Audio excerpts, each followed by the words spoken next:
Olá, sejam muito bem-vindos ao Consumidor em Pauta. Eu sou o João Custódio e apresento o programa juntamente com o nosso mestre, João Carlos Machado Filho.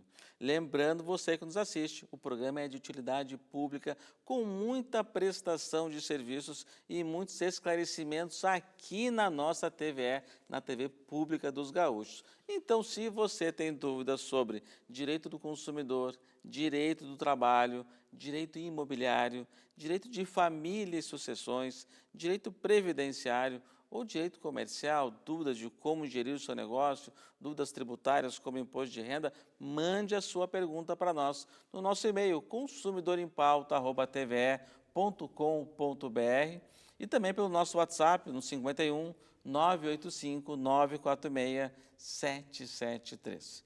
E hoje aqui no programa vamos falar sobre direito imobiliário. Muitas pessoas com dúvidas de como comprar um imóvel, documentação, dúvidas de condomínio, né, que direitos que tem, que não tem. Sempre recebemos muitas perguntas aqui e quem está conosco é um grande especialista no tema, também sabe muito sobre esse tema, doutor Daniel Scalona, seja muito bem-vindo. Olá, João. Olá, telespectadores da TVE. Prazer imenso estar aqui mais uma vez, respondendo as perguntas dos nossos telespectadores. Essa voz de radialista aí, né? Sempre está uma excelentes contribuições, sabe? Deve ser locutor de rádio também. Tá Bom, tem aqui uma pergunta do Gustavo, da cidade de Guaíba. Meu pai deixou um imóvel de bom valor quando faleceu. Somos 3 irmãos e nenhum tem condições de arcar com as despesas do inventário. Temos que pagar o imposto do inventário e não temos condições. O que podemos fazer, doutor Daniel? Então, Gustavo, naturalmente, nessas hipóteses, vocês podem abrir o inventário extrajudicialmente, se todos forem maiores e capazes, né? E agora, recentemente, publicado em agosto de 2024, há uma resolução 571 do CNJ, Conselho Nacional de Justiça, estabeleceu a possibilidade da venda do imóvel mesmo nos autos do inventário extrajudicial, sem a necessidade do alvará judicial. Então, portanto, antigamente não era possível, era necessário judicializar a questão para poder obter o alvará judicial e aí fazer a venda do imóvel para arcar com as despesas e partilhar a diferença, né? Agora não mais. Com essa resolução 571 do CNJ, é possível, então, a alienação dos bens do espólio pelo inventariante, independentemente de alvará. Então, a sugestão é que esse imóvel seja posto à venda, com o fruto da venda, vocês possam, então, pagar as despesas do imposto de transmissão e partilhar a diferença desse valor, já que o nosso telespectador diz que o imóvel é de bom valor, né? Então, vale a pena abrir o processo de inventário extrajudicial. Doutor Daniel, mas nesse caso, vamos supor, quando tem um judicial, tem um alvará do juiz que leva lá no cartório de imóveis para fazer a transferência do imóvel para o comprador. Como está no cartório, que documento que o inventariante vai levar lá no cartório para dizer, ó, vendi o imóvel, pode passar o imóvel no nome do comprador? A escritura de compra e venda, lavrada pelo tabelionato, responsável pelo inventário, com a assinatura de todos os herdeiros. Havendo a concordância de todos os herdeiros, não há necessidade da judicialização. Daí o porquê essa resolução do CNJ, né? Muitas vezes havia o consenso entre os herdeiros, né, em fazer a venda, mas o tabelião não tinha autonomia para lavrar essa escritura sem um alvará judicial. Agora não mais, agora tudo isso é possível ser feito no âmbito extrajudicial. Bom, agora temos uma pergunta da Salete, da cidade de Glorinha. Comprei um sítio e o vendedor desapareceu. Moro no local há 20 anos, mas não tenho escritura, apenas o contrato de compra e venda. Como não acho mais o vendedor, o que eu devo fazer para regularizar a minha situação? Quero vender e morar em outra cidade. Como posso fazer isso, doutor Daniel? Então, dona Salete, a senhora narra que tem uma promessa de compra e venda, provavelmente com os recibos de quitação desta promessa de compra e venda. Você poderá levar essa promessa a registro né, no álbum imobiliário. Com isso, então, já garante o seu direito perante terceiros, né? Agora, a regularização ela terá de ser feita mediante adjudicação judicial, com a apresentação deste documento, né? Ou então através de uma ação de uso capião. O uso capião seria para quem não tem o título, né? No caso, a senhora tem uma promessa de compra e venda, um contrato de compra e venda, a senhora pode ingressar em juízo e adjudicar este imóvel. Tem que ser na via judicial, nos casos aí. Neste caso, sim, terá de ser na via judicial. Recomenda-se o registro na matrícula para evitar alienação pelo desaparecido, né? O sujeito está lá no outro estado, resolve fazer a venda e aí quando vê ela é surpreendida com uma escritura no meio do caminho. Bom, temos agora a pergunta do Leonardo, da cidade de Lajeado. Comprei uma sala de uma construtora, fiz a escritura e posteriormente vendi a um comerciante local. Ocorre que o camarada estava envolvido com umas falcatruas e acabou preso. Com isso, não pagou as despesas de IPTU e condomínio da sala. Também não levou a registro a escritura da venda que fiz para ele.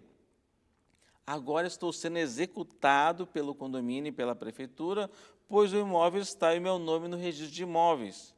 Tive a minha conta bloqueada e não sei o que fazer. Assisto o programa e tenho visto algumas soluções que me agradam muito. Parabenizo a diretoria e a produção da TVE pelo programa. Podem me ajudar, doutor Daniel?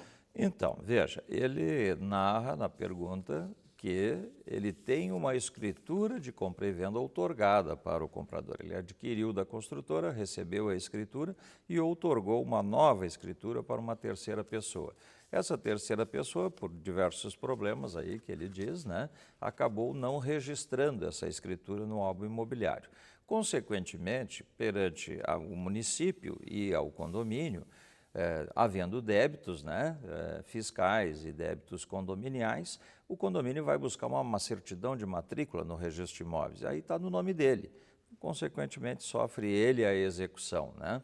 Mas é indevido, porque ele tem uma escritura, então ele poderia, antes de chegar nesse estágio da penhora online, como aconteceu nas contas bancárias dele, ele poderia embargar essa execução, apresentando essa escritura em juízo e pedindo, então, o redirecionamento dessa execução para o comprador, né? Do mesmo modo, no caso da ação de cobrança do condomínio, né? Agora, o caminho mais curto para ele, vai ter um pouquinho de despesa, leva essa escritura, vai até o tabelionato, pega uma cópia da escritura, leva no registro de imóveis, resolve a situação, sai dessa confusão, como a gente diz, né? Se livra das execuções, se livra de todos esses problemas e resolve a questão de forma muito simples, registrando a escritura que foi outorgada a essa pessoa que não o fez. Eu pensei que, tipo, numa dívida de condomínio, fosse o imóvel fosse botado a leilão. Mas bloquear a conta da pessoa, daí é... E até chega nesse estágio, né, João? Chega nesse estágio. Mas perceba que até chegar nesse estágio, ele já está executado, ele já está pela ordem da penhora, primeiro os recursos financeiros, né, pela ordem lá do CPC, então ele acaba sofrendo essas consequências antes de o imóvel ser levado a leilão, né? É que nem vender carro e não passar por nome do comprador, né? Exatamente. E aí perceba o interesse também do condomínio, né? Se a ordem da penhora é dinheiro, né, em espécie, aplicações financeiras, e eu satisfaço o meu crédito com isso, qual é o meu interesse em levar a leilão? Nenhum. Né? Então não vamos chegar nesse ponto aí. Bom, tem aqui o Gregório de Porto Alegre. Moro em um condomínio há 40 anos, nos anos 40. Os meus pais construíram puxado na área do condomínio. Nunca ninguém questionou isso. Mas agora apareceu um síndico e disse que a obra é irregular e que devemos desmanchar. O problema é que sobre a minha obra, no andar de cima, também fizeram o mesmo aumento, aproveitando a minha laje. O que eu devo fazer? Como vou desmanchar uma obra que existe há mais de 80 anos? E como fica o meu vizinho de cima? Doutor Daniel. Então, né? Isso é uma questão bastante interessante, porque, veja, a edificação em áreas condominiais ela é proibida, naturalmente, pela lei, né? Agora, é preciso observar aí o interregno temporal dessa lei. A lei é de 1964, a Lei 4.591 de condomínios, ela foi editada em 1964. E o nosso telespectador narra que o condomínio dele foi construído nos anos 40, portanto, antes da vigência da lei, né? Aí há de se observar a questão das autorizações, se ele teve autorização do condomínio à época, né? Se a obra foi autorizada pelo município, né? Esse tipo de situação. Então, há uma discussão bastante interessante aí sobre essa questão do nosso telespectador. Por quê? Porque a obra dele foi edificada antes da vigência da lei de condomínios, né? Então, a princípio, ele teria o chamado direito adquirido, não seria necessário demolir. E até porque ele não tem como executar, ainda que seja condenado a demolir, não tem como executar sem primeiro desmanchar a parte de cima, né? Então, tem todas essas questões aí que precisariam ser resolvidas. Em tese, ele vai permanecer com a obra pelo direito adquirido. Bom, muito bem. Temos agora a pergunta do Pedro de Porto Alegre. Tem um apartamento alugado e o inquilino não paga o aluguel desde 2023. Já entrei com uma ação de despejo, mas ele não é encontrado. Os vizinhos dizem que ele não mora mais no prédio, que abandonou o imóvel e fugiu. Preciso retomar o imóvel, mas como ele não é encontrado, o advogado diz que não temos que fazer até ele ser citado. Estou desesperado, pois preciso da renda para completar a minha aposentadoria. O que eu posso fazer, doutor Daniel? Então, uma excelente pergunta, é um caso bastante comum. Normalmente o inquilino, quando está em maus lençóis, como a gente diz, né, abandona o imóvel e simplesmente não paga mais, não é? Muitas vezes não tem uma garantia de fiança ou de um seguro, enfim, né, e o locador então fica aí desguarnecido, digamos, nesse sentido. E dificulta muito a questão da retomada do imóvel justamente porque não há citação, né? Então sempre há aquele receio, se eu entrar lá e chegar lá e tiver bens do devedor sem ele ter sido citado, ainda respondo criminalmente, né? Eu vou discordar da posição do nobre colega advogado, porque há sim uma solução para essa hipótese, a chamada ata notarial. Então, sendo comprovado pelos vizinhos, né, por testemunhos de 2 vizinhos, de que aquela pessoa de fato não mora mais lá, né, abandonou o imóvel. Então, peça-se uma inspeção extrajudicial, através de uma ata notarial, chama um chaveiro, vai lá, abre o imóvel, o notário vai certificar que foi aberto pelo chaveiro tal, na presença das 2 testemunhas, que são os vizinhos, que atestam que não havia mais ninguém morando naquele local, e ele certifica o estado em que o imóvel está, se está vazio, se tem algum bem deixado lá ou não. Lavra-se essa ata notarial e ele toma posse do imóvel. É o caminho mais curto, é possível fazer isso. Claro, a gente sempre recomenda que, como já há uma ação judicial, comunique isso ao juiz, né? Mas é uma prerrogativa do proprietário adentrar no imóvel através da presença de um tabelião.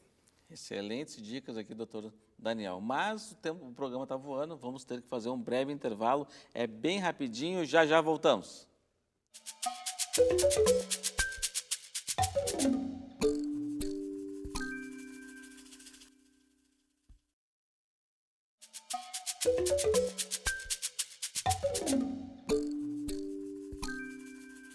Bom, falei que o programa ia ser rapidinho, intervalo, já estamos de volta. Lembrando você que nos assiste que o programa é de utilidade pública com muitos esclarecimentos aqui na nossa TV, na TV Pública dos Gaúchos.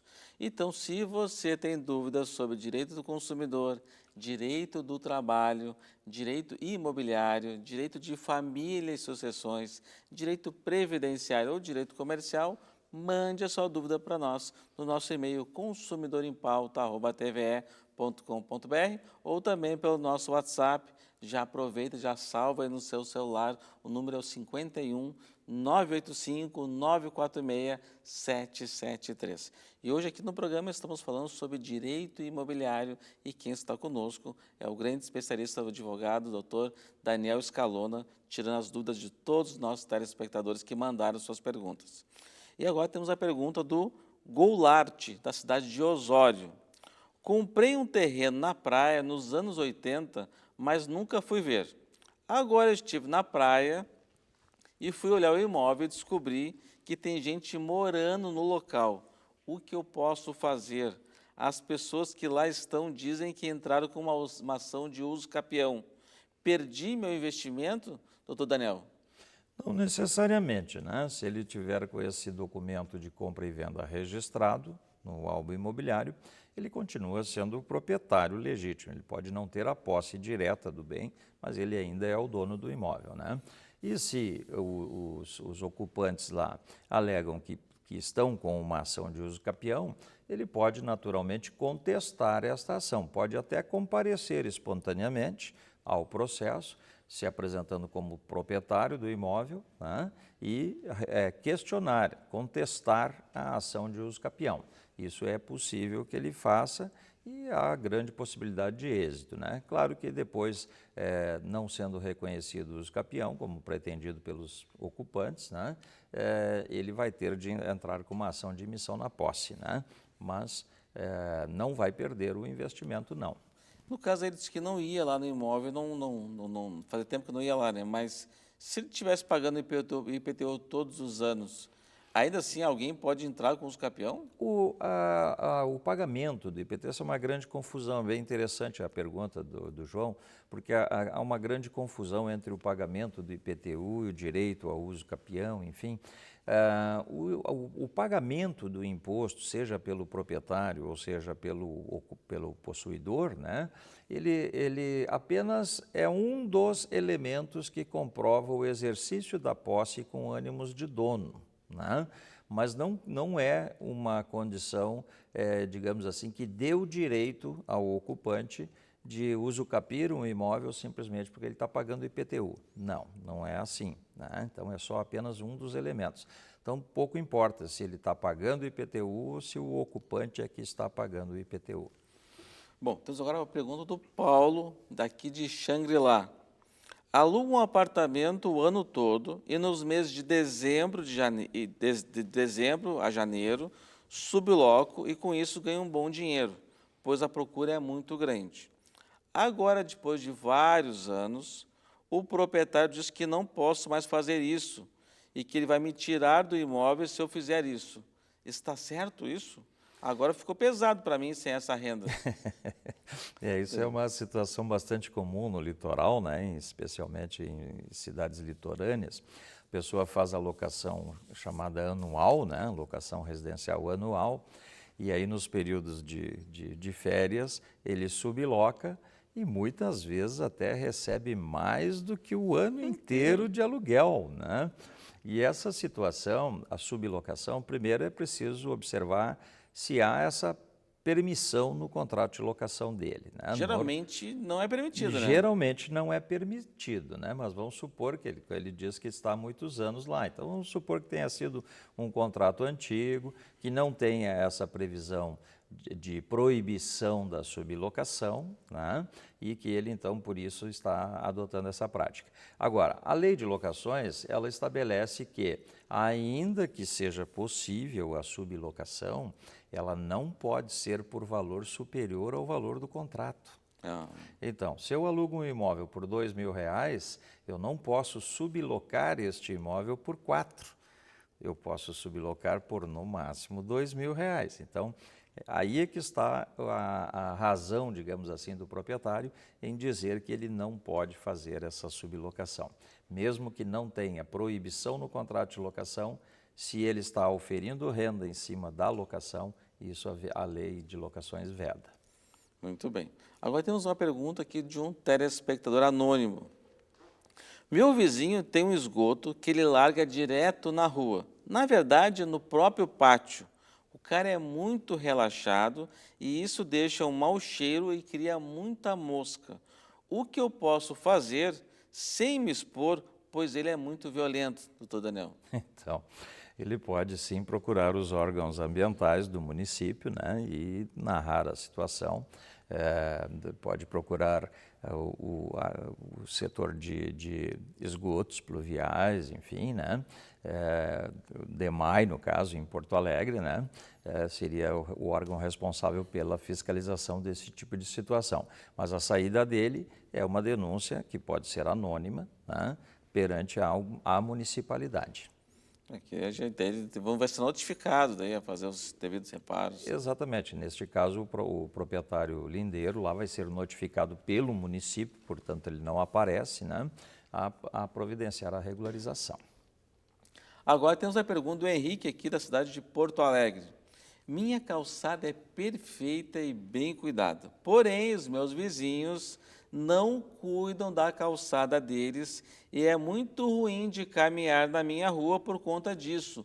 Muitos buracos, caliça depositada, para caminhar tem que andar no meio da rua. Posso acionar a prefeitura para que ele faça a limpeza e o conserto das calçadas? De quem é a responsabilidade pela conservação, doutor Daniel? Então, excelente pergunta. Ele pode sim acionar a prefeitura, né, mas a prefeitura não fará a regularização, né? Ou seja, tem buraco. A prefeitura não vai lá tapar buraco de calçada. Ela vai notificar o proprietário do imóvel para que ele regularize. Importante deixar claro aqui aos proprietários de imóveis que têm as calçadas em péssimas condições que a responsabilidade civil disso é muito grande, né? Se uma pessoa sofrer um acidente ali, o dono do imóvel responde pelos danos causados a esse transeunte, é essa pessoa que sofrer a lesão na sua calçada. Então, procure manter a sua calçada sempre em condições. A responsabilidade em Porto Alegre é do proprietário do imóvel e a prefeitura exerce o poder de fiscalização. Portanto, ele pode denunciar o caso ao município, informando quais os imóveis estão fora do padrão. É porque não é fácil, muitas vezes eu vejo, não raro, em algumas ruas, o pessoal caminhando no meio da rua porque a calçada está com mato, está com buraco, está com lixo. Isso. Muitas vezes a pessoa é obrigada a desviar o trajeto da calçada, caminhar pelo meio da rua, como é o caso do nosso telespectador, né? Simplesmente porque o sujeito fez uma obra, botou a caliça na calçada e não removeu, né? Então, fica realmente complicada a situação. Pode sim denunciar ao município de Porto Alegre, eles farão a fiscalização e a notificação do morador.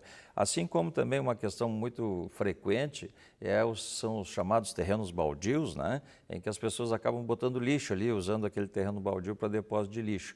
Esse proprietário pode responder perante o DMLU e ser multado, inclusive, pelo DMLU, por não manter o terreno limpo. Nem é culpa dele, às vezes ele vai ser... Mas vai ser notificado e multado. Bom, temos agora o Álvaro, da cidade aqui de Alvorada. Parabéns pelo programa, assisto sempre e tenho aprendido muito com os entrevistados, todos muito bons. Obrigado, Álvaro, pelas palavras. Gostaria de saber se posso vender uma área verde que invada e outro construa uma casa que mora há mais de 10 anos. Não tenho nenhum documento. Posso fazer uso capião? Não, Álvaro, infelizmente o uso capião não cabe em área pública, né? A área verde, em tese, seria uma área no plano diretor destinada a uma praça, né? Portanto, uma área pública não caberia a ação de uso capião, né?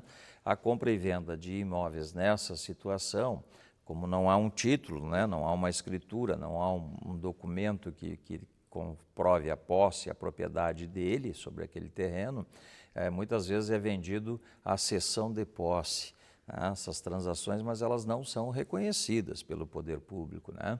Então, o uso capião em área urbana, em área pública, urbana ou rural, pública, não é possível, né?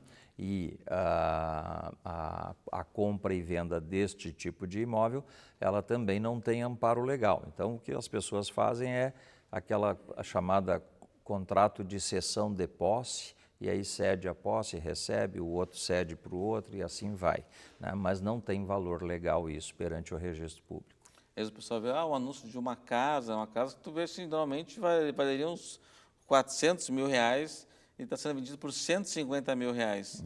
Tu vai ver, não, mas a casa não tem escritura, está numa área...